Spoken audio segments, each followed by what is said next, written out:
Hello সবাইকে। আজকে তৈরি করে নিলাম চিতই পিঠা।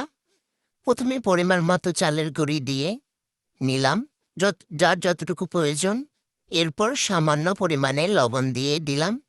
এরপর অল্প জল দিয়ে ব্যাটারটা মাখিয়ে নিব। অল্প অল্প জল দিয়ে ব্যাটারটা মাখিয়ে নিতে হবে। যখন দেখবেন আপনার আঙুলের সাথে ব্যাটারটা লেগে গিয়ে রয়েছে, তখনই বুঝবেন আপনার ব্যাটারটা তৈরি হয়ে গিয়েছে। এরপর চুলাতে চিতই পিঠার সাজ গরম করে নিয়ে এতে সামান্য পরিমাণে অয়েল ব্রাশ করে দিব। এরপর চিতই পিঠার ব্যাটারটা দিয়ে দিব। একটি ঢাকনা দিয়ে ঢেকে দিতে হবে। কিছুক্ষণ পর ঢাকনা সরিয়ে দেখতে হবে পিঠাগুলো তোলার মতো হয়েছে কিনা। এই তো আমার পিঠাগুলো হয়ে গিয়েছে। এবার আমি একে একে সব পিঠাগুলো তুলে নিব।